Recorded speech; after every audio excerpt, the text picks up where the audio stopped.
Wow! Wow! Wow! I remember, so you don't have to. Hello, guys. What's going on? Hello, everybody. Here, I gotta actually turn this down a little bit so you guys can not be blasted by spook time. I don't want to scare my whole audience away. Hi, guys. It's good to see you all. Hello, Rat. Hello, Jay. Hi. Hi, Tito? Tito. Hi, welcome in, Tito. Matt Moss. Hello. Hi, everybody. Oh, and I actually should get more into Center. I should be a proper streamer. I got my witchiness acquired for today because it is that day. It's Halloween. Happy Halloween, everybody, if you celebrate it. And if you don't celebrate it, the outfits are pretty cool. I hope you enjoy those. If you get some like good candy or something, that's kind of nice too. I don't know if you have restraint, but absolutely. Yeah, I got this. This is the yearly in our spooky little spot. This is the yearly outfit. You only get to see it very rarely. Okay. Hello, Jay. Witch hat with ears and pink accents. Cute. Thank you. I like the little bee on this side too. Do you see it? Oh. It's got wings. It's a little bow. It looks like a bee to me though. I like it a lot. Guys, I kind of came on to stream just to say hi. Hope you're all doing very well. We're just gonna be hanging out for a bit, so get ready for that. What's been going on? Is there any news? Is there any something crazy going on? Should I come on stream and tell you that, guys, we are doing a challenge today? No, we're not. No challenge today. You guys are gonna be subjected to schmanging out. You schmang out or you don't. Yeah. I don't have too much plans, but I hope you guys are ready to watch some movies. Are you guys have any plans? Do you guys have movie plans, music plans? I figured that maybe we would, at the very least today, if there was a plan, listen to some scary stuff. But I don't want to scare everybody away, so I'm thinking about it. I'm just super considerate. No challenge, just vibes. That's the biggest challenge of all. No Mr. Beastum. Sorry. Sorry about that. Okay. Let's see what else here. Hydrate and I just started. Do you think I don't hydrate before I start? Yeah. Oh. Hold on. Stream almost died. Oh, this thing is so flimsy. But hopefully, guys, I do have a plan that I might be getting a new headset soon. So at the very least, it won't be breaking all the time. This is gonna be provided by a friend of mine who offered. So this thing will no longer be breaking as much, and it'll be more comfortable. So I swear to God, guys, I might be able to do this more often. But that's plans for the future. For now, I'm still subjected to musicking it out. Also, thank you so much, what is it, Indiana? I almost said Indian. Indiana Lord, thank you so much. A Christmas stream at this time of the year and this time of the day, localized entirely within Twitch. Yeah. Sorry. Thank you so much for. Okay, guys, hold on. Thank you. Okay. Thank you for the tier 1. I didn't even finish. Subscribe for 19 months. Thank you so much, Indy. And then, thank you also, I liked your little face there. Subscribed? Hi. Hi guys. Also, yeah, I didn't mean to put the hype train on the screen here. I didn't put the hype train on the screen. Here, let me... Where's that? There we go. Now you have to focus on me. Focus on the scary. Wow. Do we want to say some scary stories? We could also do that, but I don't know. So my whole thing, and I talked about it recently, was that like I've been listening to like Sweeney Todd lately, and that has been like my hashtag horror for the year. I haven't watched any movies. I haven't watched Alien. I just don't like sit down for movies as much, but I'll music it up any single time. I've just been obsessed with like this like one track in Sweetie, and it's the Attended Tale 2. Oh my gosh. It's so good. It's everything I could ever want in music. It's the operatics and stuff. I just been like in a very what's the word? Research heavy mood for a lot of classical music, and I think I've leveled up. I think I've leveled up a lot. Or downgraded, because I'm gonna like maybe throw out some annoying words more often than not. But I am very excited to share more knowledge, or like just to be even a little bit shinier on the stone, so to speak, when it comes to talking about stuff. Because I do worry about that, guys. If you want like my honest take, is that I love streaming music. I like sharing it with you all. You know, a big forefront is that I just, you know, hang out and like we listen to stuff and we go, oh, did we like it? And that's good. But what I never want to do is get into a routine of like not saying anything about the project that's worthwhile. I do aim for that every single time, which is why a lot of the streams end up being 6 hours, because I just refuse. I refuse to like let things like slide. And also like my whole thing is that I think music is worth 6 hours of discussion, you know? That's like how I see it. So to make sure that like that isn't just redundant, or I'm just kind of yapping because I like it, I've been trying a little bit more to grow my appreciation even a bit more. And obviously that comes with listening to more music, so of course I gotta do that. But a lot of this stuff I've been doing off stream too, because I don't know how many of you would be interested in listening to classical music reactions. I don't know many people who do that, and I don't know if I want the crowd for it. So I'm really unsure. But I am really like I want to like provide you guys something really cool. So it's been a lot of like grinding when it comes to any stuff off stream. Streamed hams for Halloween. That's how you could see it, Jay. Streamed hams. Scary stories would be incredible. Do I have any scary stories for you? I can give you guys maybe a scary story. I'm not sure though. Do I have anything? I'm not a very no, I rather meant to say I'm very superstitious. Ooh. There's ghosts, there's goblins, there's salarymen coming right after you at any moment. So, you know, maybe we could talk a little bit about superstition and stuff. Do you guys have any superstitions? Anything that spooks you? Because this is the time for the little superstitions and, like, little demons and stuff. Been bumping Ghost Holding? Yes, I want to listen to that, actually.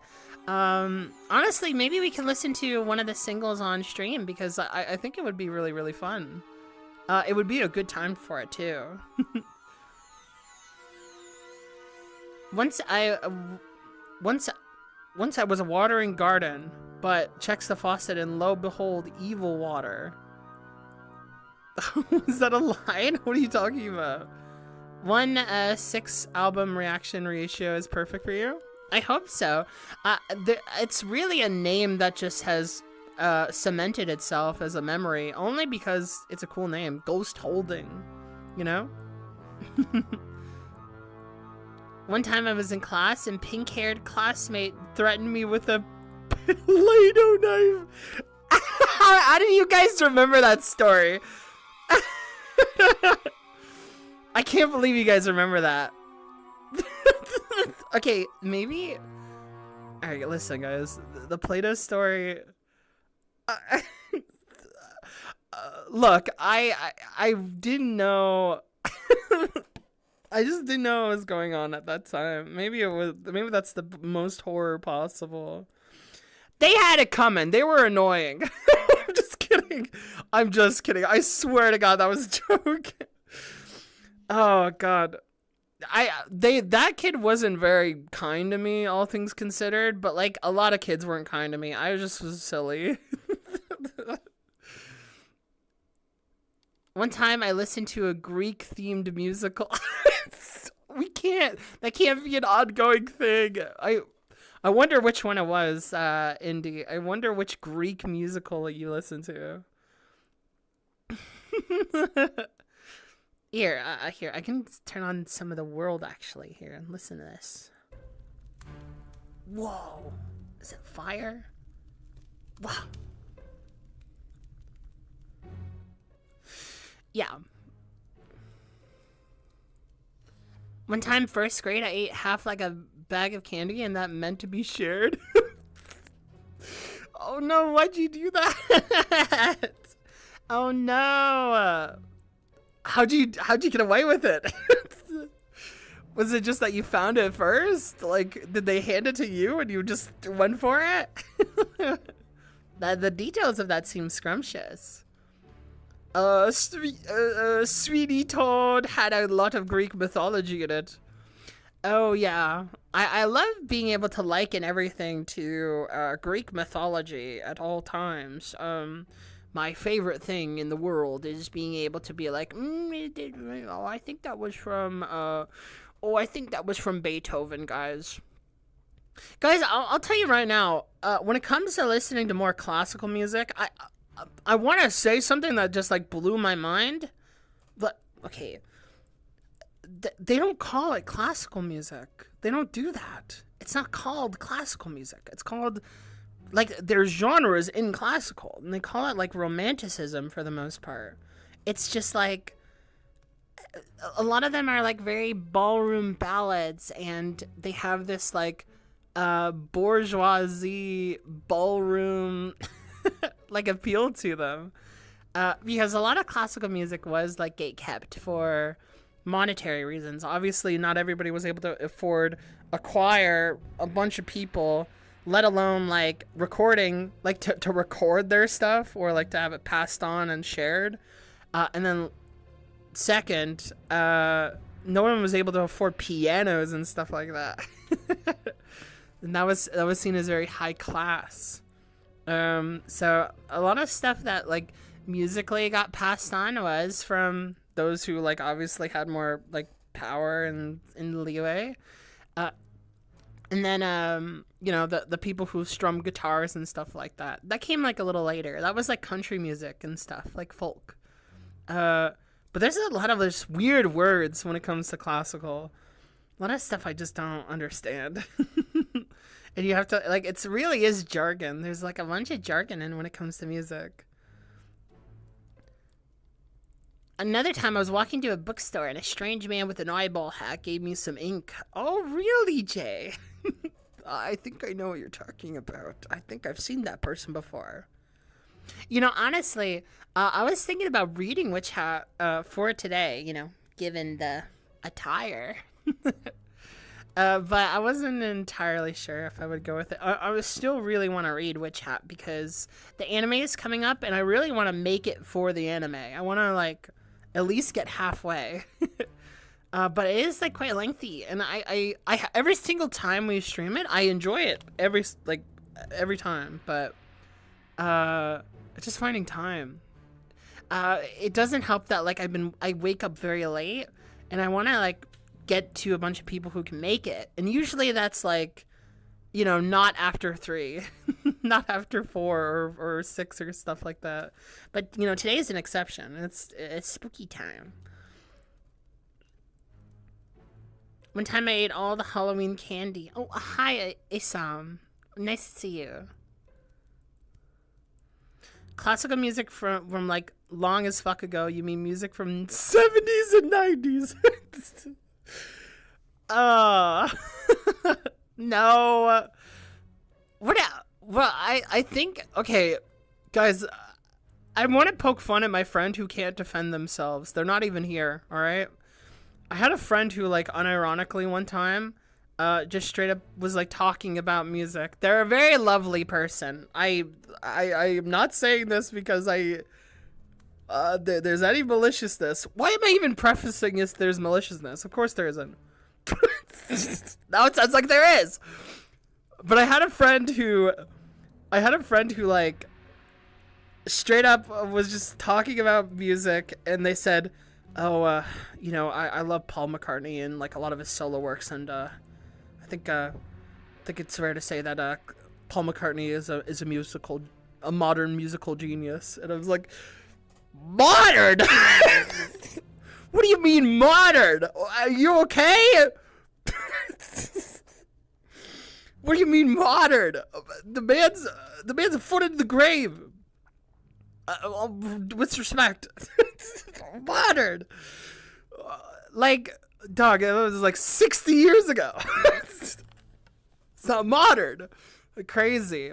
But like that's like their musical like background. They like listen to like a lot of old stuff, and they listen to like a lot of like stuff from the 70s, the 60s, the 80s, and like they're like an old soul. They totally recognize this. But like I'll catch them on saying words like modern for Paul McCartney. It's like, what did you say? Like relative to who? Like relative to like people in their actual grave, like from 500 years ago? What do you mean?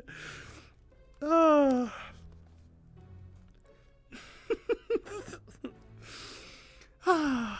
Very funny. But, you know, Paul McCartney is good at making music. I'll give it that. Paul has some interesting ideas. Not all of them work, but pretty cool. Pretty cool. Due to, like, actually crazy, my Italian friend has a music history class, and 98% of it is classical. Yeah, I mean, a lot of, like, it is actually quite sad that that like hip hop isn't being studied as much in classes, or you know, like even electronic music. I don't think anybody's busting out like some of this stuff in like an Igloo Ghost or something and asking like, oh, we should study something like this. I you know, mind you, I think a lot of people don't even know who Igloo Ghost is, but I don't see anybody like really trying to like figure out what's going on there. It's usually just like the focus on harmonies, melody, you know, and like I think tunes, like a lot of tunage is like the main bread and butter. And mind you, when it comes to making melody, I think classical is really like fantastic at it in terms of like the different phases that it has. It's something that like has made me a lot more conscious recently, but has not really changed any of my appreciation for the craft, which is that like a lot of classical worries about complexity, or, you know, if you were like listening to Stravinsky, the really weird time signatures. If you listen to Nobuo Uematsu, who's inspired by Stravinsky, it is also very odd time signatures, and those are really purposeful, really cool at times, and it's very exciting. There's a lot of like surprises that you can hear in that kind of music if you have like a really deep appreciation for it. But I think at the same time there is like something highly underrated about, you know, the very digital, the very amazing use of stacking and texturing. You know, dynamics is very common with like classical, but they don't nearly care about that as much if it's like there's like some rigged guitar and then like a bunch of like noises and like people chanting and cheering. They don't care about that nearly as much. The chanting thing they do, because obviously requiems and stuff. I kind of misspoke there. But yeah, they don't really have that like heart for the electronics and stuff like that. Anything modern, actually modern, they don't really care about. I love these new up and comers, the Beatles. I think they'll make it far.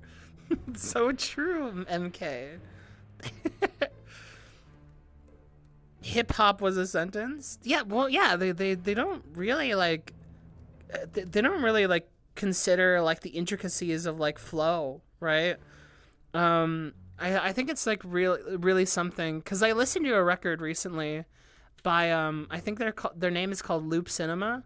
I don't think most of you know who I'm talking about, but like I listened to that a trans artist actually, and their entire record is like a very simple, easy to digest like beat. Like if you look at like the chord progression, it's like pretty much like a flat line. It's a rhythm, it's a backbone, and that's it. But like everything else on like the top, the pop stacking, the layering, the disco, the synth, and like the ways in which like textures communicate with different kinds of phrases, it's like it's like amazing. It's like sounds immaculate and really, really cool. And I'm super into that. Like Jane Remover, for example, Revenge Seekers. Maybe it hits the palkia a little bit too much, but like I think for the most part there is like an intense amount of thought put into what sounds are gonna pop up on that project, and it sounds super, super cool. Super, super cool. So I want like that to be more studied and stuff like that. I would love to see like people talk more about musical storytelling, because that is something that I think gets a bit downplayed. Obviously not all tracks are really trying to emphasize just like a narrative, so to speak, not a concept. But I think it was Rat who said something along the lines of like, oh, well, if you have emotions and you're trying to express them, you can pretty much form any of that into a concept, especially if you work hard as like a listener to like make a narrative out of it. Usually you can kind of come up with something pretty cool.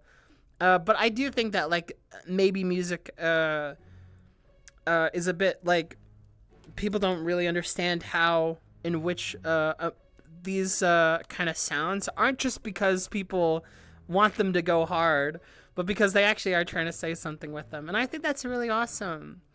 Musicals have been a big part of that, where like they're the most overtly obvious. You know, if you listen to Hadestown, there's like a lot of animation with the ding ding ding, like with the birds and stuff. Lots of great like phrases that just highlight animation in like motion, and like obviously dynamics plays a huge role into musicals. So I really have been having fun seeing that, and then contrasting it with stuff that I usually listen to anyway. Like I was thinking about this a lot, guys. Like I think like one of the narratives that I find very funny, because I think normies are trying to make a very clever distinction between the two, is saying that like Good Kid, Mad City is like a story record, and To Pimp a Butterfly is like, it's like very different and experimental and jazz, and like it's like a concept record or something. And I'm just thinking like, I think a T-Pab is very much like a musical in a lot of ways, you know? Maybe without like some of the explicit dialogue schmaltering and like smacking about, but like there is a lot of like just straight up just movements and pieces to like put you into different places. It's very transportive, and I always found it funny to try and like say that T-Pab isn't, because T-Pab just isn't as traditional as like a one-to-one hero's journey. it kind of jumps around a bit, but I still think it does that too. It's very strange. I don't know why they I don't know why that was such a popular talking point. Some people just hear sounds when they listen to music, which is crazy to me. Yeah, it's like, I mean, I think it's totally acceptable, mind you, to, you know, not be in tuned with tune. Understanding music on this kind of abstract level may remove some of the magic, and I do believe people probably subscribe to the whole frog analogy, or learning how the sausage is made, and like something kind of being reductionist about that. But I don't know. I feel like a lot of you guys here probably relate that like learning more about music has made it even better. And I don't mean to say that like people should just educate themselves now. No, I don't think that they have to do that. I think people have different interests. But I think appreciating those who actually put time and effort in realizing there's a lot of thought put into the music, or even implying that there can be thought put into the music, I think really pushes us forward and makes your experience with the art even more personal and intimate. I think that's like a really cool way to do it, is like to try and piece everything together and like realize that you're not living in a vacuum. I think that's a good thing to assume, even if you don't know how to do it yourself. You know, I think it's fun. Sorry, I'm soapboxing. But yeah, I think about that a lot. Yeah, the motif, like there's a lot of motifs, cohesion. There's a poem that sort of ties in everything like a beautifully tugged vignette. But I also like, I don't even think it's like so much like a vignette. I just think like the traveling takes on episodically, but there's still like a narrative that is stringing it all together, the through line of everything. So I do really like that about TPAB. Is that Hugz and I? That is. Is that Lila Lou? It is. Well, welcome in. I hope you're all doing very well. I'm not here to do too much. I'm just here to like hang out and talk to you all. Just to say what's up.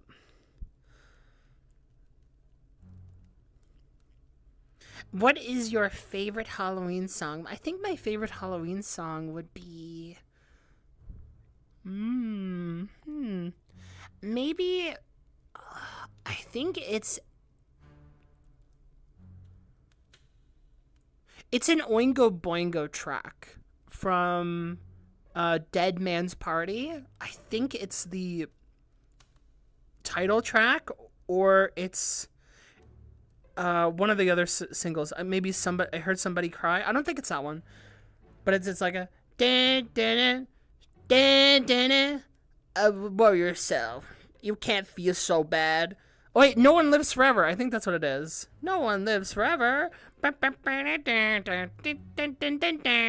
love that one. That one is so good. That's probably my favorite. That's like a very Halloween, very very fun song. Hip hip hooray. And hip hip hop, like the bunny.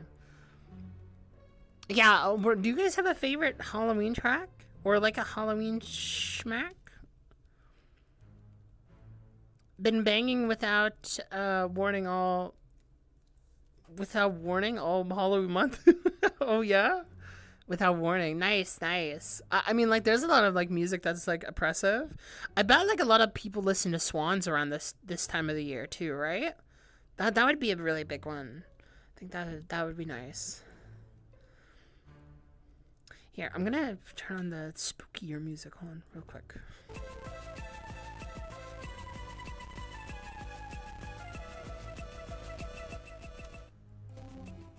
Turn it down a little bit so it's not too loud.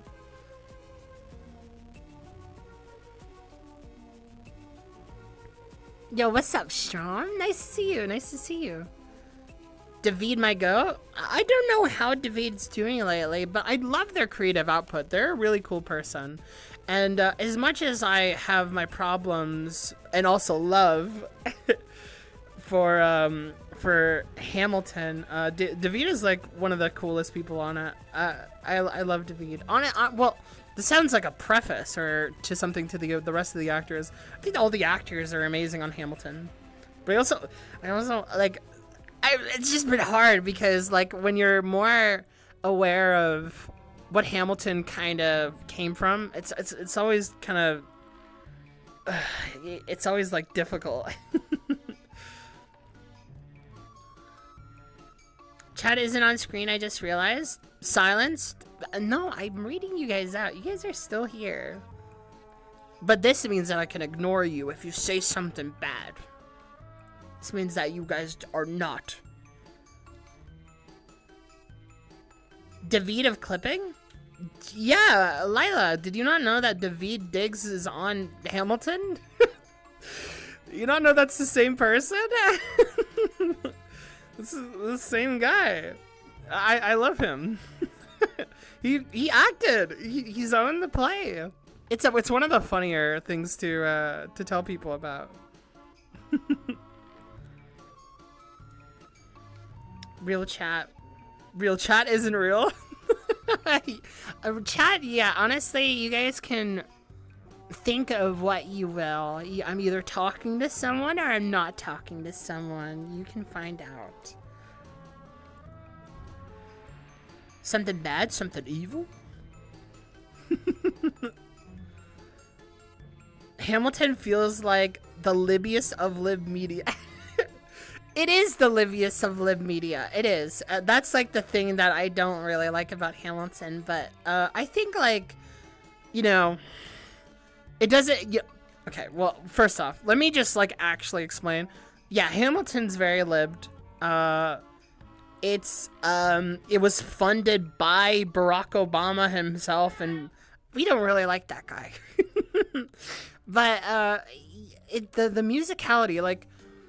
It's the songwriting. The songwriting is amazing on Hamilton. Not so much like the choice of sounds themselves, like in terms of the kind of details, the texture. A lot of that can sound very flat and very like just kind of plain, not like really reimagined in any way. Any percussive elements of Hamilton is just by far pretty weak. But if you listen to like the motifing, the singing, oh my god, it sweeps me away. And even though I 100% think that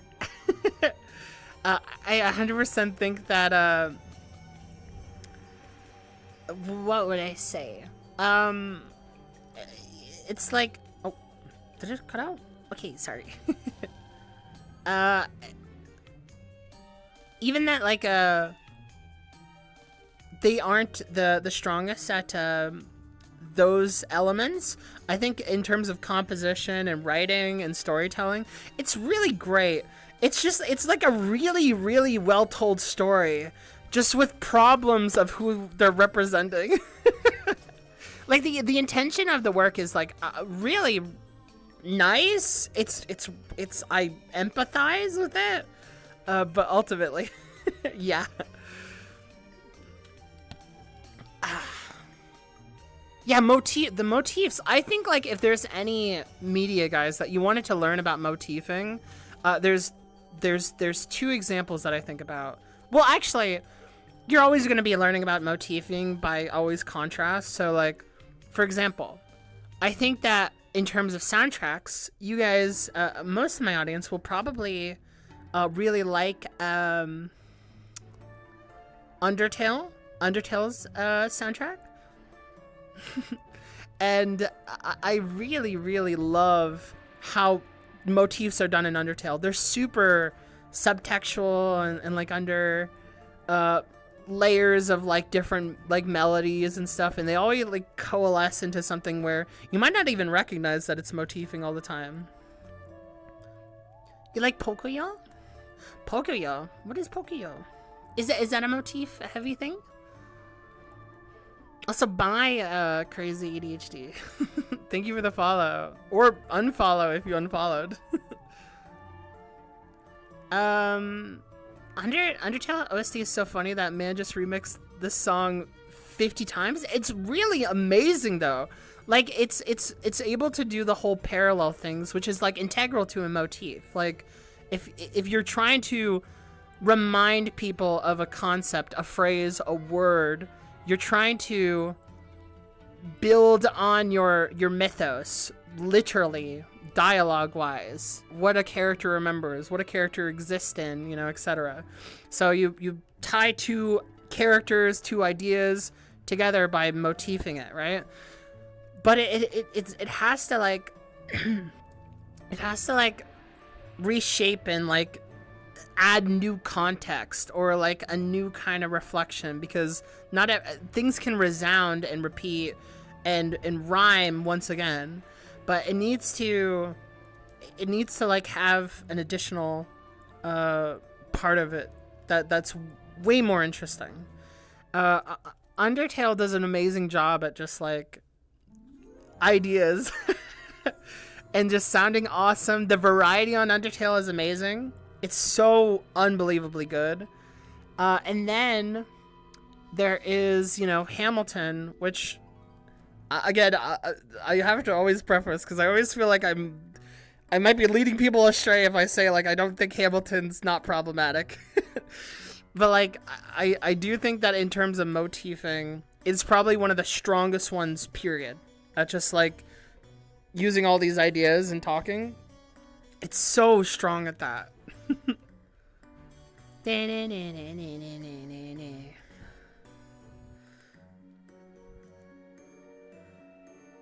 How dare you? You really are a witch. I'm sorry. But yeah, that is like the strongest recommendations. And then also go listen to stuff that isn't motif nearly as well, because like sometimes motifing, and I think even Hamilton does this at times, it can feel a little gratuitous and overplayed and redundant. Those kinds of complaints will definitely be per person at times, but I do think there's a case to be made that, like, let's say if you're motifing all the time for a soundtrack, then I think the chances are that you're not really adding in new details to the musical storytelling, and you might be kind of just reusing, recycle. Nothing at all wrong with that, but please just push it a little further. A perfect example of this would be, and this is hard because I know not everybody is able to experience this, but I think 14 has been a great example in my mind recently of bad motifing, as good as the motifing and intentions of it are. But I think that's just been like the forefront of my mind lately. I think because of how heavily motifs in Hamilton are specifically tied to characters and specifically states makes it feel fresh. And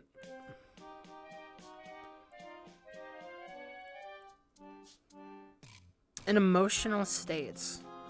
I think it's just really like, I think it's really just, it's not that I think it's just the motifing, it's the word choice, it's the recontextualizations that constantly keep happening, it's the cyclical thing that keeps happening with the character's state of mind, because like I think motifs are supposed to most of the time tie into characters.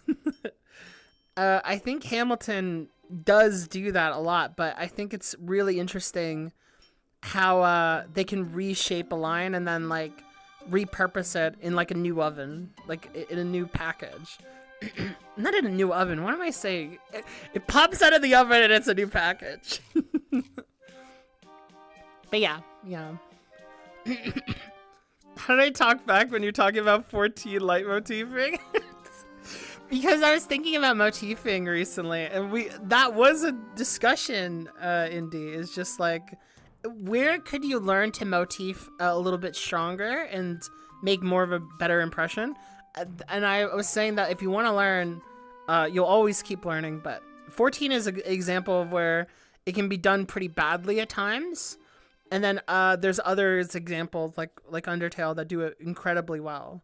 Or even like, even like prior Final Fantasy games, like with Nobuo Uematsu's, are very, very good at that. What is the silliest spooky song you know? That's a good question. And it's something I don't think I've ever considered. The silliest spooky song. You know, honestly, I can't think of it off the top of my head, but it would probably be something with like maybe a Louis Zong's. Where I forget what instrument they're exactly using. I think it's like it's something that they use for like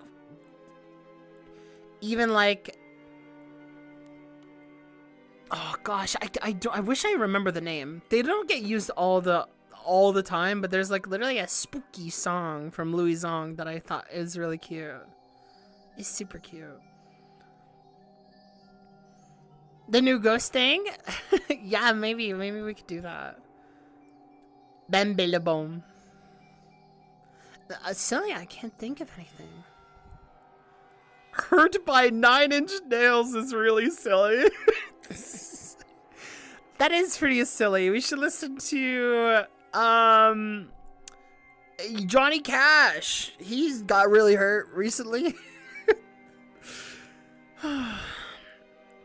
Ghost Duet, yeah, that's what it is. The Ghost Duet is super silly, but super, I guess silly is like cute in terms of that it being kind of endearing. Super funny though, probably Oingo Boingo. That whole Halloween vibe. And I'll say this, knowing that some people are very rough and gruff about this genre, but I would easily say a lot of metal music makes me laugh. Because especially, you know, the 80s hair metal, you know, like Iron Maiden and stuff, it was just like ghouls, goblins, and they're like, and you're gonna crush your skull. We're gonna get you. And like they give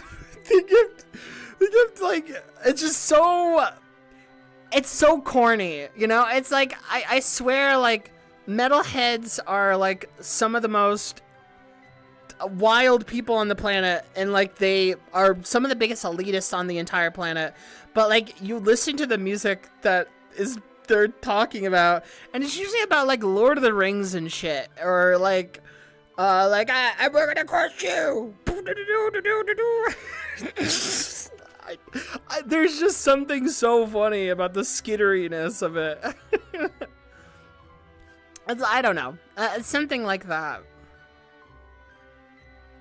New metal is inherently silly in my eyes. What, like Deftones? Deftones is silly to you? Okay, you know what? The only song that I think is like the silliest is that like first song edition, the one that isn't like the original White Pony.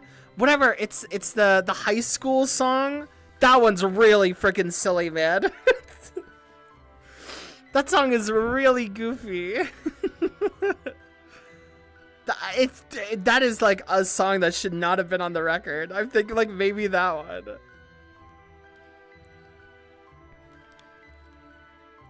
But like for the most part, White Pony is like very like, it's very unsettling at times. I feel very sad for new metal, like the way that it's talking about stuff in White Pony specifically. Boogeyman, more like Boogeyman. Oh, get a little jig,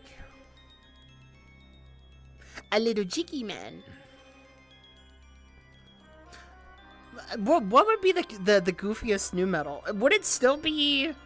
I wouldn't be surprised if Deftones have some silly stuff. Not that I'm the most.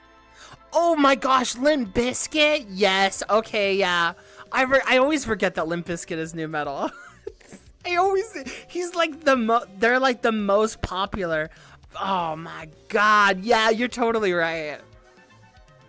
What's the song? It's here, it goes, it's like, all the lovers, all the haters, and all the people who don't give up. Where we at?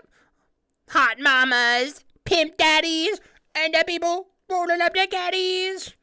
Hey rockers, hip hoppers, and everybody all around the world. That's one of the funniest parts is that he goes, he doesn't even rhyme. He just goes, and all the people who don't give up, and it like bleeps out. Oh god, it really was just like really boyish, naive shit that they were doing, and they thought it was the coolest thing ever. All the lovers, all the haters, rolling, rolling, roll. Oh my god. They played that for Devil May Cry. Did you guys see that? Isn't that like song in Devil May Cry now? As like the opening? It's so funny. God, it's hilarious. Devil May Cry is very funny too. It's like, but it's like the coolest, funny, and stupid possible. Hot take, Slipknot looks silly, and I love them for it. I haven't listened to... I can't even remember their albums. They have like a pretty good one though. I can't remember the name of it. Dang. Slipknot is very funny. Although I'm not sure... I'm not sure what they're doing nowadays. They're like one of those... In my head, Slipknot is always like that big band that doesn't sound like they're a big band at all. Like, it's always funny how many people exist on that project. I'm just like, oh yeah, they have a football team. Like, I always forget about that.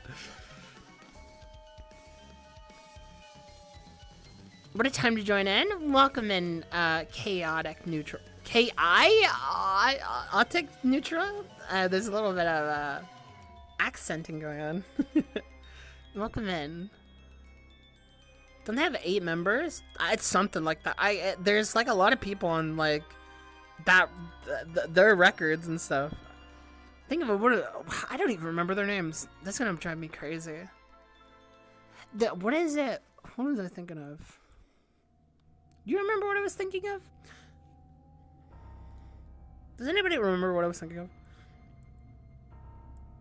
Slipknot just makes okay albums now? Yeah. Does Tool still make albums? I'm not sure. Guys, do you want... The song is scary, actually. Holy shit, what the fuck is it? Oh, it's Majora's Mask. You want to talk about scary, guys? Majora's Mask in, like, Twilight Princess has, like, legitimately scary music. Oh, is it Koji Kondo who, composed a lot of that early Zelda? In, like, even, what is it, Mario 64? I think it's Koji Kondo, isn't it? That's a real composer. That's a go right there.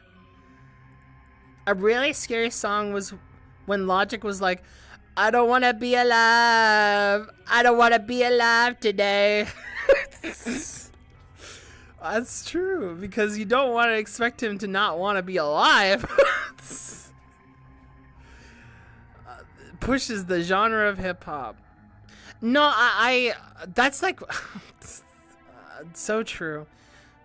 That's got, okay, by the way, that's one of the songs that, like, is always a weird one to talk about, because the weirdest part of that song is not the song itself, it's that it's Logic. I think he means really well by it, and, like, he thinks about some of his friends, but that song is weird because it just sounds like somebody who has been like a little depressed, and like that's what they know about it. There's not really too much of like a visceral stepping into someone's shoes or like high relatability.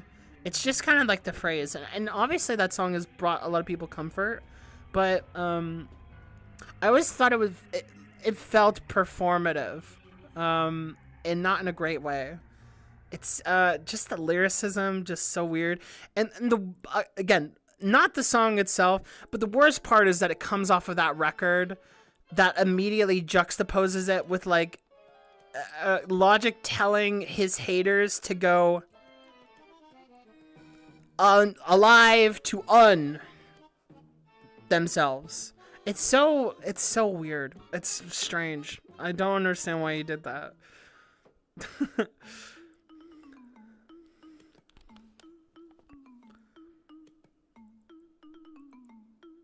He's been no one understands him. True. I don't know how Logic is doing. I don't really think about the guy too much. Logic is like he hasn't made a lot of good music. Did people like Ultra? Have people listened to Ultra? I still have not listened to it. Yeah, exactly. That I think it's that, right? I'm not gonna say what you said, but yes, he says something like that. I don't know. Have no idea why he did that. Tool hasn't released anything since what was it? The record Inoculum? Was that the record? Strong. I know Logic is biracial. Yeah, he is. He is biracial. I think he says the N-word. It's very strange because I know that Logic is trying very hard to say, guys, I'm biracial. Looks the whitest person I know. You know, it's very strange. It's very, very strange. Yeah. I haven't listened to Logic in like a long time, but I hope he's well. I hope he's doing okay. I know he was beefing with Fantano, despite glazing him. It seems like a very volatile relationship between Fantano and Logic. I don't know what's happening between there. It always just feels like that one friend who seems to be doing good, and then they say something and they can't stand them and they hate them. they gloss it over the next time they hang out. It's like one of those situations. He's got fans. No, Logic does have fans. He definitely does have fans for sure. I don't really have too much hate for him. I don't really know too much about him, so yeah. Unless like something drastic happens. A lot of people get on him for taking from Kendrick, but you know, if you want to like get upset about that for the art form, I do understand in some way. But for the most part, not something I really think about. It's like, yeah, it is funny. He definitely doesn't like repurpose lines in the same way that like Tyler takes influence from Kendrick, but that's fine. That's fine. I don't really care too much. He's so inspired by Section 80 based on what I've heard. He was very inspired by All Right as well. The one by, you know, with Pharrell. That All Right is just, that's his bucket, man. He loves that stuff. He seems to be a big Kendrick fan, and I get it. Because so am I. I mean, honestly, in terms of all the people that Logic could be taking from, I'm glad that Logic doesn't just sound like Eminem. That's, like, pretty nice, because the amount of people who, like, appear white and want to sound like Eminem, boy, it's a lot. It's a lot. Pharrell my goat? I don't know if Pharrell's my goat, but Pharrell is an amazing producer. He's really, really talented, and he has like some like all-timers for sure.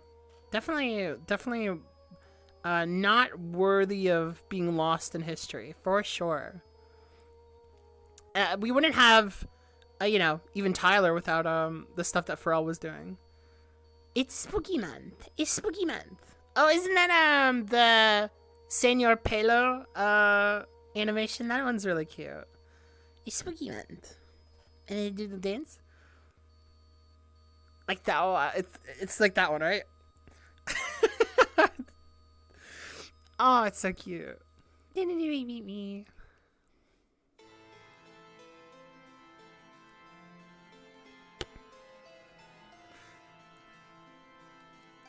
Pharrell is my top 10 producers props. Pharrell is, yeah, if somewhere top 10 or top 20.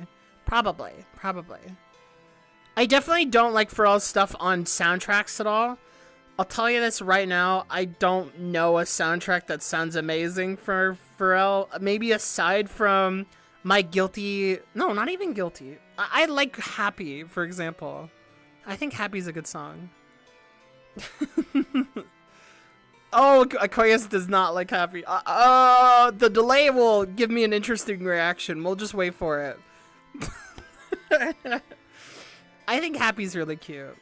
Other songs like him working on like The Lion King is I think it's like pretty atrocious. But you know, all things considered, still has a lot of reach. Wow, yeah, Pharrell has insane reach for sure.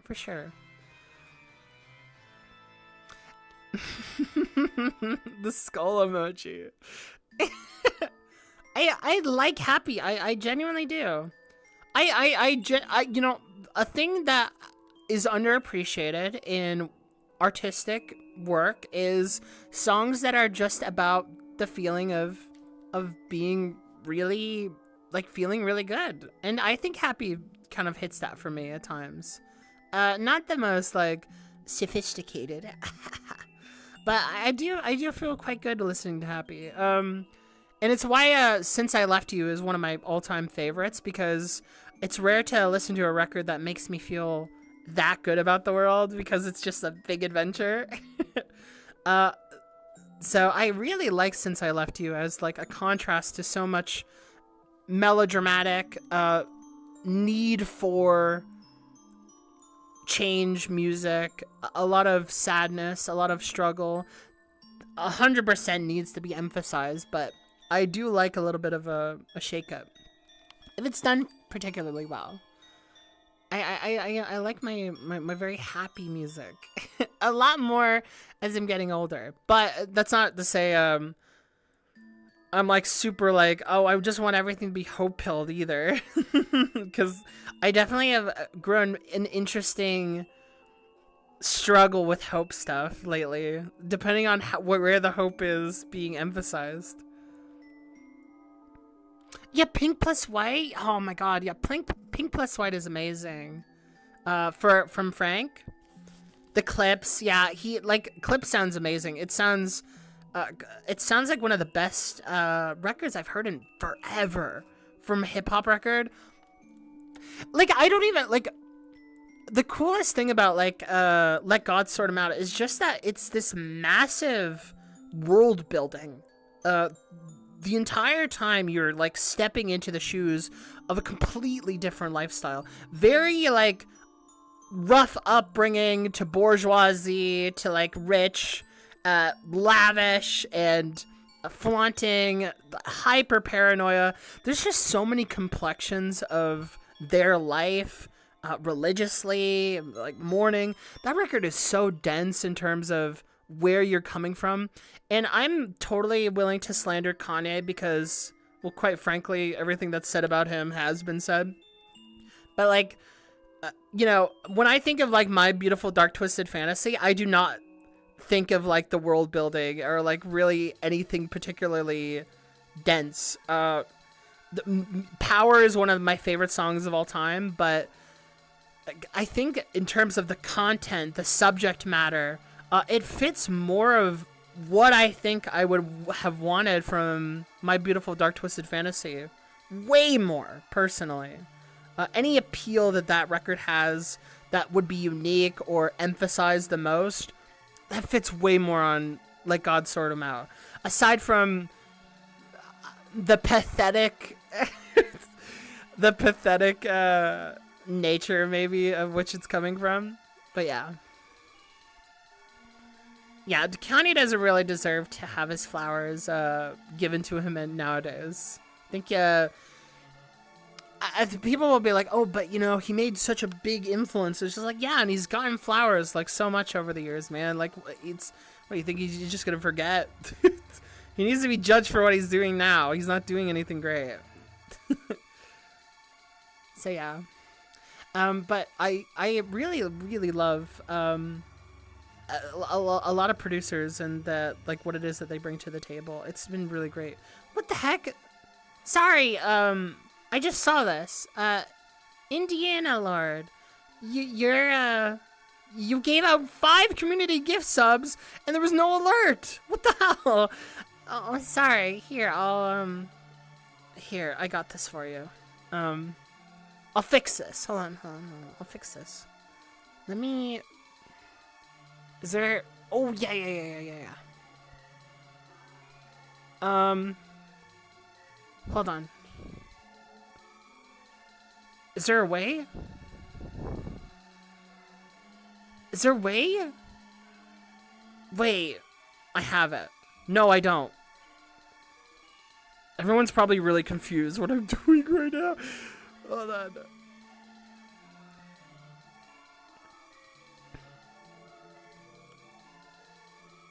You gave like 5. You gave 5 community subs. I'm trying to... Hold on. Fuck. Okay, I'll... Alright, here, I'll do it by hand. Ba-ding! Thank you! Ba-ding! Thank you! Ba-ding! Thank you! Bing!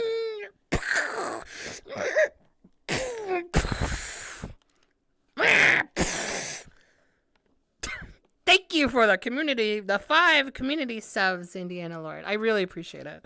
I'm sorry there was no alert. There was no stim for you. Did that work? Did that work? One more. Okay, that should be good, right? Thank you. Okay, good. Yeah. Thank you. No, for real though. I don't know why it didn't. I don't know why the gift sub didn't work. Also, hi Tom. Good to see you. I hope you've been enjoying 100 Line. I see you're in some very juicy content. The song that makes me the happiest is a lot of early Owl City. Really? I will say that I don't like this song very much, but I will say it brings me back to my childhood is the Firefly song. You wouldn't believe your eyes if 10 million fire bugs came in the world and lit the scene. Yeah, it's good stuff. You know, like, I hope the Fireflies are doing well. Honestly, Fireflies apparently aren't doing very well, guys. We have to save them. It's very sad. They're not doing great. Save Fireflies now. Same with bees. Oh, bees. I love bees. Oh, okay, what were we even talking about? We had a thing to say, right? It was really good. I'm tired of pretending it wasn't. Honestly, there's a lot of music early on that was really good. Like, for example, the record to the person who made Somebody That I Used to Know. I forget the band. They made a really good record too. It's the one with that song on it, I believe. And it's not a one-hit wonder. It's got some good stuff. It's really, really nice. Not like groundbreaking or anything. I think that is the best song off of it. But really pleasant, really just warm. Really warm. Gautier. Yeah, Gautier. That's what it was. I'm guessing that was average stream noises. Okay, awesome. I'm glad you liked it. I'm glad you enjoyed it. What is it? Oh, you know what I should have said? I should have said kablooey. I should have made that the sound alert. My bad. I genuinely don't know why I didn't play it. Yeah, no, Somebody That I Used to Know is one of my favorite pop songs ever too, Strom. I love that song. Same with what is it? It's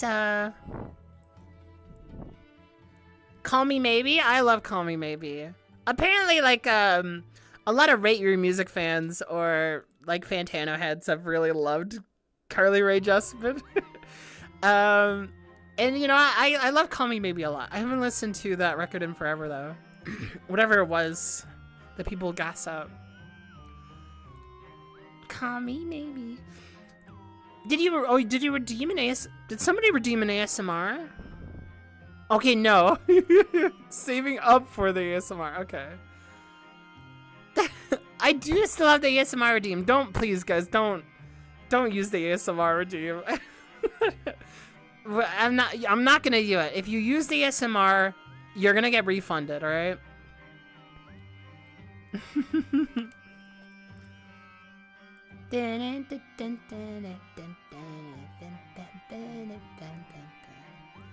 I did redeem it? Okay, you're gonna get refunded. Sorry. I didn't even pop up if you actually did redeem it. I think you're lying to me. You have the points. Okay, I know that, like, you guys want to be like, you want me to dance and, like, play a little tune for you, but, like, I'm not gonna do it. You lied? On Halloween, no less. Ugh. How could you? Actually, you know what would be the scariest thing ever? It's probably showing you guys all my, like, dead voice or something. That would scare the hell out of all of you, probably. That's like the little, like, what is it? That's the little trans trick in the bag or whatever. At least for some people. Some people can't go back. But I could do that. I scare the hell out of all you. Oh, do I have a scary story? I promised that I would tell you guys one. What would be a good scary story? Something spooky. Something scary.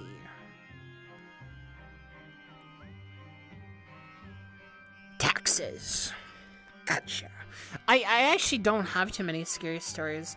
I have, like, very personal, like, my life could have ended stories. Like, one time, you know, like, walking, like, the railroad.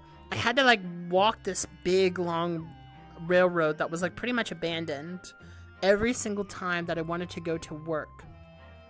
And on that way to work at, like, 11 p.m., 3 a.m., I would have to, like, either walk to work or walk home. And during that, it would just be dark. I would have only my phone flashlight on me. And, like, I would have to, like, peer and, like, make sure not to trip. Because, like, it's like a disheveled railroad. It's, like, different levels. The wood is, like, a bit shattered. And, like, you could probably trip and, like, just eat crap. So I had to, like, find to properly walk that and make sure nothing was on the road. Nothing would be there. And one of the scariest moments is when I have to be like, there's nothing on the road, right? And I remember very distinctly, like, maybe the size of this. So, like, imagine that this is your horizon. And, like, there was just, like, a single person, I think just like this, in the center. And I couldn't tell who it was. And in my mind, I'm just like, there's nothing scarier than a man. And so, like, I just had to keep walking that direction. And when I was walking this direction, they just kind of, like, went down. They went like this. And, like, they went, like, close to the ground. And then I was like, where the hell did they go? And then, like, just, like, kept walking further and further. And then, like, when I got close, that's when, like, maybe, like, from the side or whatever, they stood up again. I could not tell you why they did that. In my mind, I think that they were trying, like, I was thinking, they think that they're, like, the sneakiest person in the entire world and they're gonna kill me. So, like, that was about it. Nothing really happened, actually, but I just remembered, like, scurrying. I remember just running. I didn't run, but I definitely walked a little faster. My heart was racing. I'm just like, I'm ready to uppercut at any moment. I swear to God. If they got close to me, or they never got close to me again. But that was, like, maybe the only scary thing. I don't have, like, a ghost story or anything for you guys. Crucifix to pay your taxes. So true. No, I've never had this, like, oh, hi, I draw stuff. Oh, it's so cute. It's very cute. Welcome in. No, I've never had, like, oh, guys, I was in the bathroom and the door slammed behind me. I never had that. Even like when I worked at the hospital, where they were trying to give me ghost stories at like, you know, working 3 a.m. overnights, where they'll be like, oh, I hear voices or something in this area. It's so scary. I never heard shit. I never heard anything. So it's like my thing is like there's usually a rational explanation for anything. I've never actually felt endangered. I think the funniest story I heard was that somebody was working a night shift at like a what was it? A YMCA? They were working overnight to clean the floors, and they explained to me that like they saw a ghost and the ghost charged at them from down the hallway or something, and they ran and they had to call into work the next day or something because they were so rattled. And in my head, I'm just like, you were sleep deprived. Like, I'm so boring. I don't have I don't have any alien stories, guys. I don't got nothing like that. But I can tell you guys about taxes. Taxes are pretty bad. Watch your taxes. A cumulative interest. Remember that.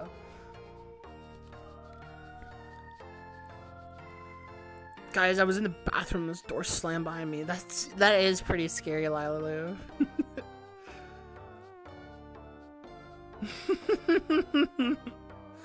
No, I don't have anything.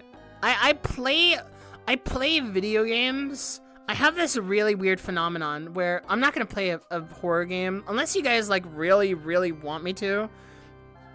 I have this weird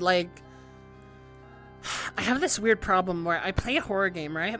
And the mystery of what the game could potentially do or not do is the scariest part of all. It's like not knowing if it's capable of jumping or doing all this crazy shit I should constantly be aware of, or if there's like constant simulation of things that are a threat. However, the first maybe 2 hours, I'm absolutely scared and I'm like shaking shitless and I don't know what to do, and I'm just like I'm like bug-eyed. I'm like I look like a cartoon character.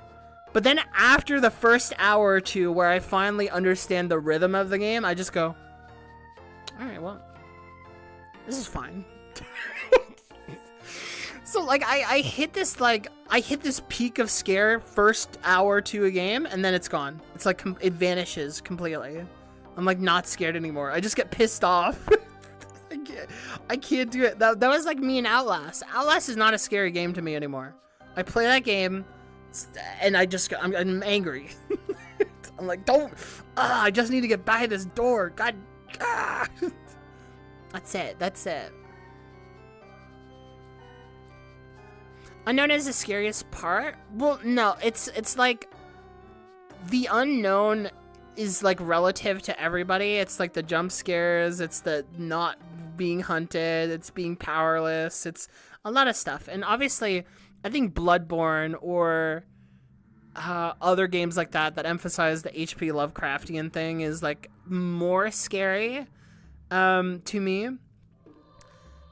But I think like games where like you have the ability to bash like another character, I'm just like, all right, challenge run, I'm ready. I'm ready to do it. Like Resident Evil doesn't scare me a lot. I think aside from one scares me a lot with the fixed cameras. That scares me bad. It scares me really bad.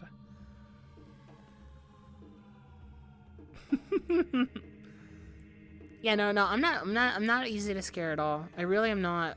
I'm easy to scare, but only temporarily. And then I lock in.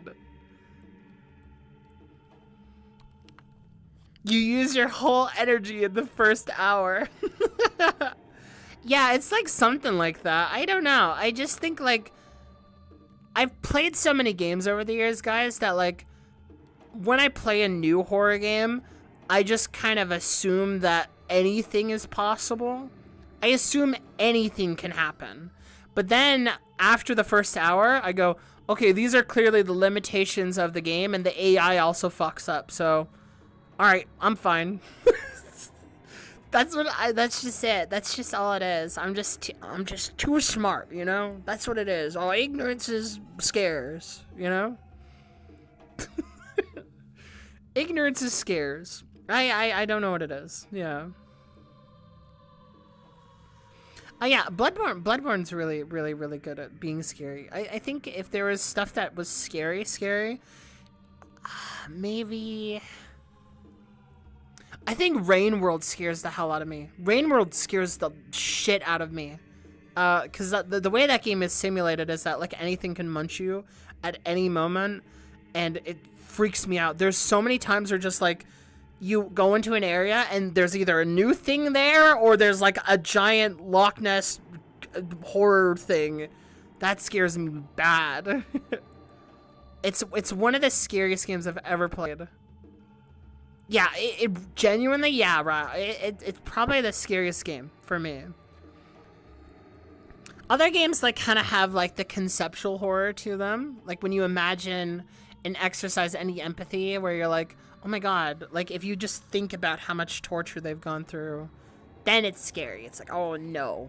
But if you're not really thinking about it, you're just, like, gamering, I feel like you're fine. Like, a lot of, like, can you guys think of, like, the last movie that scared you? I personally can't. Movies do not scare me. I am not freaked out by movies.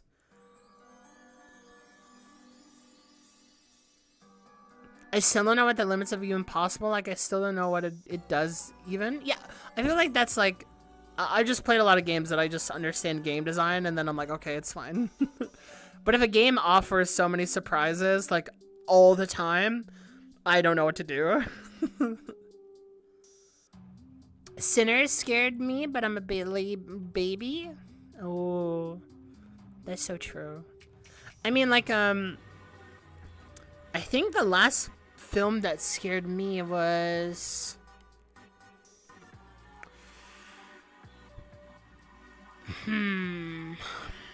If I can find it in my brain. Probably The Thing. I think The Thing was scary. Was it scary? I think conceptually it was scary, but I don't know if it scared me. Gosh, I have no idea. Again, I'm so unaffected. Maybe... You know what's scary? I think The Lighthouse is pretty scary, actually. I think The Lighthouse is unnerving. I also thought The Witch was unnerving, too. I think it's made by the same director. I thought that was very unnerving. The way that they handle that is very unnerving. Also, Hereditary used to scare me. I don't think it's scary now, probably. Even though the acting is very, very good in that film. The acting is really cool. Bring Her Back? Stuff in that movie is very gory. Oh, yeah. Gore can definitely be a lot. I think if you ever get to, you know, content where people are like, I'm gonna snip your fingers and stuff like that. That's, like, the scariest thing possible. I think, like, stuff like that. That makes me feel unwell. I don't like it at all. I do not like it at all. Yeah, I don't know. It's just like...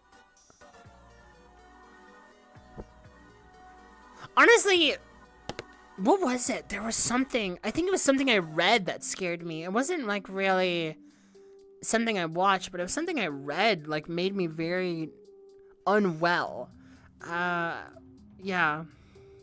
You know what it was? No, this didn't scare me. Some music can scare me at times. Actually, I'll say this. I think in our music league playlist that we have in the Discord server, someone submitted, like, I think it's like the first song. It's like a 23-minute song. That one actually made me feel very unwell. That one actually gave me a lot of heebie-jeebies. Just something about, like, the image, and then, like, late at night is very, very unnerving how that song was made. That is unnerving. Very unnerving. Also, like, I guess Sweeney Todd did jump scare me. Sweeney Todd did indeed jump scare me. Also, Sweeney Todd reminded me the horrors of free market. Even more. What song is it? It's a 23-minute song. I don't remember the name of it, but it has like a goat or a cow is superimposed in the frame in the center, and it's red. It scared the hell out of me. Swans also scared me once. I think the Seer. I think it's the title track Seer. It scared me really, really bad.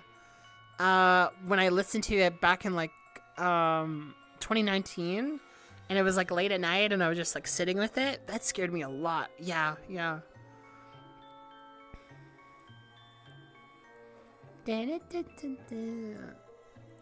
Most music can be very scary depending on how it's made. Also, like, you have to set your own vibe too. I feel like if you're listening to horror music, maybe on a bright day, maybe that's not gonna work. But if like you set your mood, I feel like you can probably get some spookies.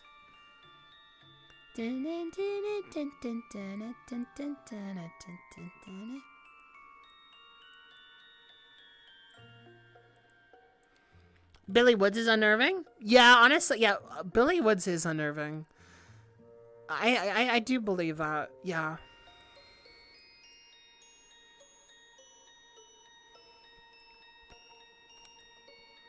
Covers are scary too. I think it is a Billy Woods cover that's actually like very unnerving. I think it's the one for the slur word that I can't say that happened this year. We listened to it. That one is also a very scary, like, album cover. I do not like that one. It makes me very unwell.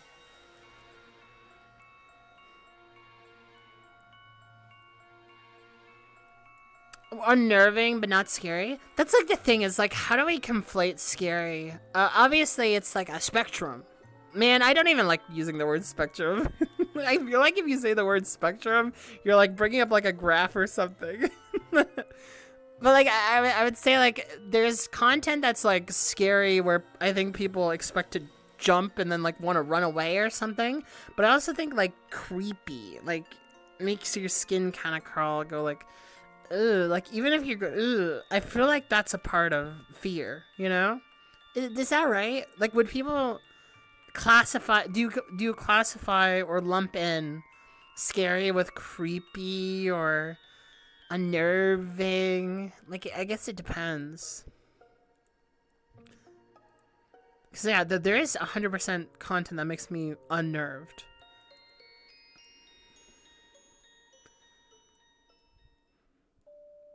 The Patty Waters song, Black is the color of my true love's hair is scary. Really? That's a very visceral name, Aquarius. That sounds like a very scary name. I love it. It's got a great staging for the name. It's really vivid. I think Kirby was scary when I was a kid. Wait, guys, I can tell you. Okay, here, come closer. I'll tell you guys a story. I'll tell you a real story. Okay, so check this out, guys. When I was a kid, I was a little baby. Pretty surprising, I know. But when I was a kid, there was a game. It's not a creepypasta, okay? I was a kid, and for Christmas, I received a game called Animal Crossing. And in Animal Crossing, I had no idea what this game was. It was from Japan, and it was released on the GameCube, and I had no social life at all. It's very scary. So then I opened up the game with my small child hands, put it in, and then I said, what do you even do in this game? You get off the train, you talk to a weird cat on the train. What the hell happened there? I guess I'm here now. I start walking around, camera angle. Never have I seen something like it before. Is like looking down on the whole area of the vicinity. I meet a character. I think their name was Rover. I don't think it's actually Rover. I think it was like a bunny or something. The details. Some sort of bunny. I was talking to them. And then they were telling us to have a good day. And I said, that's really awesome. That's really cool. That's really great. Thank you. And I kept talking to them because I didn't know what to do. So I keep talking to them. And I keep talking to them. And then eventually their character goes, I'm tired of you. I don't want to talk to you anymore. Leave me alone. I do it again. Smoke comes out of their ears, and they're very angry. I scream and turn off the game and never play it for a month.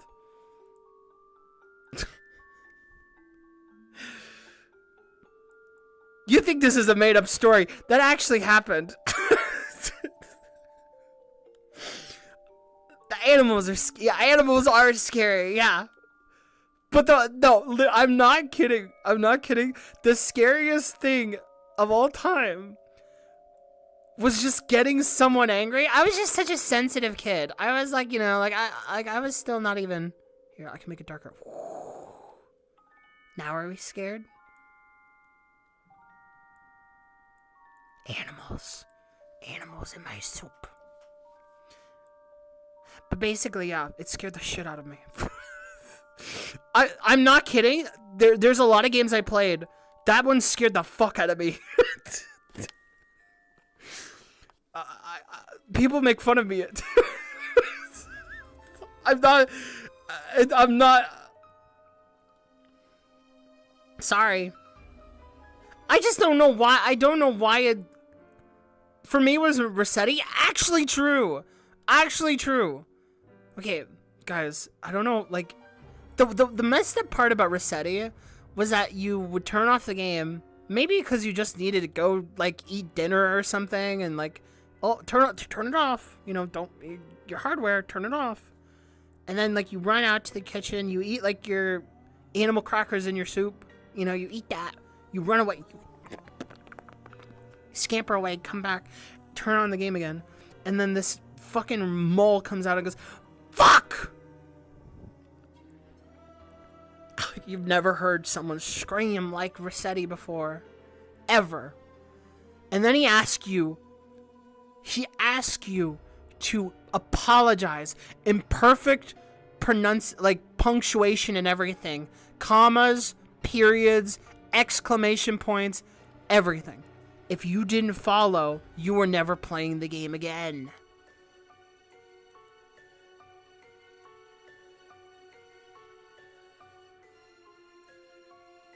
And that's all there is to it. Save your game. Save the world. Or perish.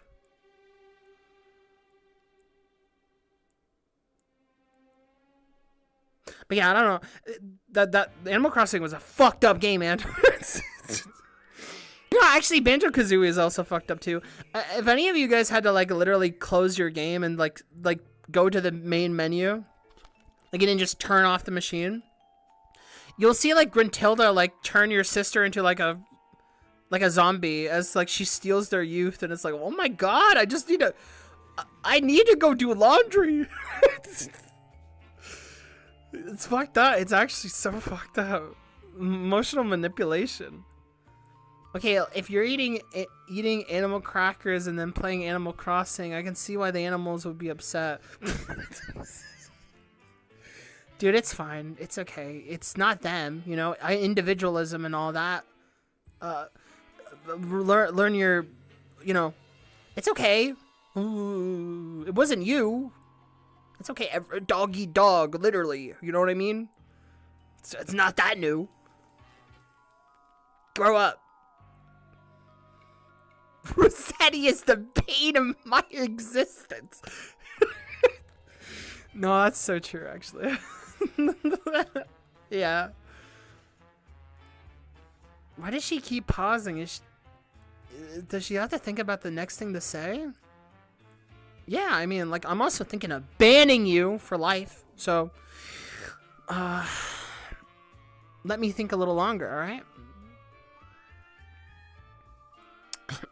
Just a reminder to everyone in chat to watch yourself.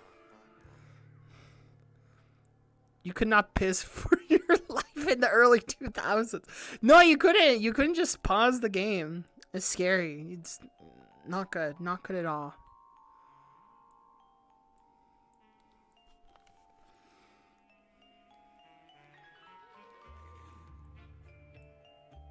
But yeah, that's my scariest story. I don't have anything else. Is there anything else that scared me as a kid?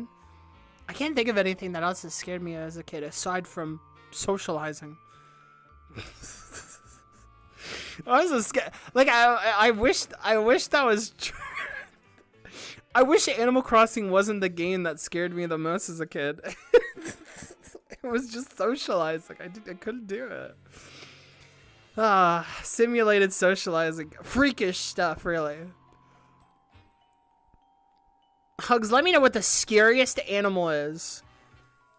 Probably like a centipede. I don't think there's anything scarier than a centipede aside from like some lethargic kraken. I don't know, like I feel like anything slimy at the bottom of the ocean is probably like really freakish. Like if you saw that, like if you saw some of the creatures that's like at the bottom of the sea at the supermarket staring at you, I don't think we'd feel very good. Crocodiles are scary? I don't think crocodiles are scary. I think they're really funny. They're really funny, man. Like they are scary for sure. It's not like I don't agree. Like we're on the same page, but like I also think they're also really goofy. Because if you just like you're like get back, they're like they'll fuck off. Yeah, ocean creatures, anything ocean. There's a reason why like if you look at like anything in the ocean, they look like real aliens. Like it's funny that you think about what an alien looks like, and you go, aliens, something that we wouldn't even be able to comprehend. That's just like it's literally on the planet.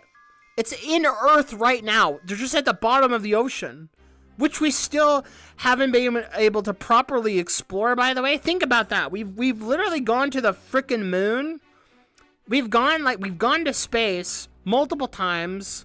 You know, Katy Perry is, you know, like shine like a diamond. She's shining like a diamond in her spacecraft now. And fucking, we still are not at the bottom of the ocean. That's scary, dude. What the fuck is down there? It's spooky.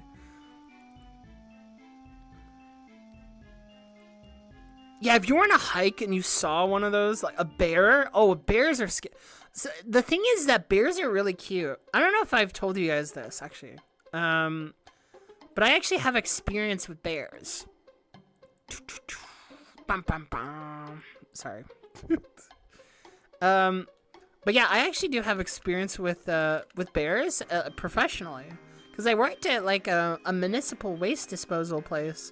And bears from like the wilderness would just like kind of come in and they'd be like, I'm hungry and no one's gonna fight me for it. So they would go into the dump and like look for things that they were like scavengers basically. And there was like bears that would like kind of hang out around there, specifically black bears. And like if you just I would just go up to them and be like, hey there, Jerry. And like just toss like a big bag of like whatever there was in it. They'd love it. Or they would run away. They would either be super hyped about it and like just go to it immediately like a rat, or they would be like, oh god. Cause like bears are really chill when you know you don't jump scare them, because like if you jump scare like a brown bear, like a grizzly for example, you jump scare a grizzly bear, they have no fight or flight. They just have fight. There's no one or the other. they lock in. It's scary. They make a scary noise too.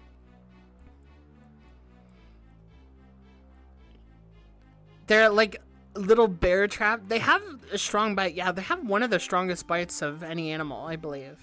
I'm not. It might be one of the. It's either the or one of them. They're very strong, but I also think they're really goofy because like their clamp when they bite, it's really strong. Like they go down, but if like the opening their mouth is much harder. So like they're fine.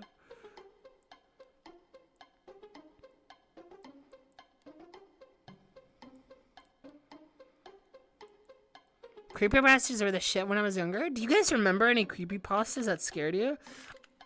Bring back Jeff, you know what I'm saying? Where's my boy Jeff at? Dude, come on, where's Jeff? Jeff, like, dude, I hope he's well. Like, he kind of just gave up. You know, what Siren Head? I thought Siren Head was really scary, you know? What about... What is that? What is it, Ben? Is it Ben drowned? Is Ben doing okay? Sonic EXE freaked you out? Oh, yeah. Do you guys remember when we talked about Sonic EXE and, like, talked about, like, the sound effect from it? The womp, womp, womp, womp, womp, womp. And all of you guys were like, that sound effect is from Sonic EXE. I know what you're talking about. And I was like, it's Final Fantasy, you losers. Sonic EXE was definitely scary for a lot of kids. I don't think it scared me as a kid. Yeah, it was the Jane remover reaction. I remember now. It was like a sample. It was from Sonic EXE. But it's not from Sonic EXE. Well, I mean, it was taken from Sonic EXE, but then I was saying that the sound effect was from Final Fantasy, so... Get wrecked, kid. Get wrecked, kid.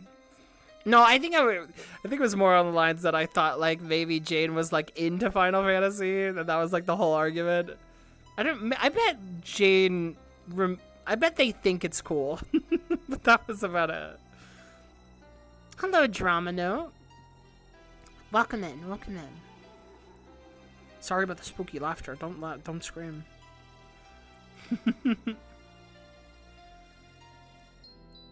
What's the scariest animal?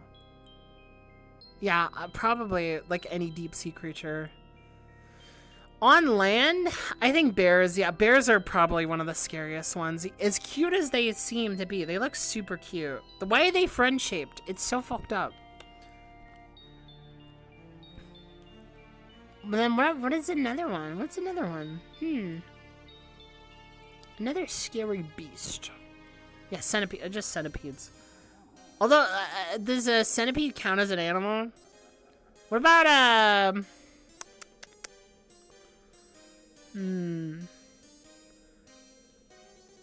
don't know. Just bugs. A lot of bugs are just horrifying. There's, like, I think about, like, Chimera Antark from Hunter x Hunter all the time. And I think about, like, how a lot of people were just terrified in that. And, like, it really emphasizes the horror, especially in the manga. But, like, I think about, like, if that was actually in real life, I would be way freakier. I would be so terrified of bugs. A bug thing. Super freaky, man. I don't know.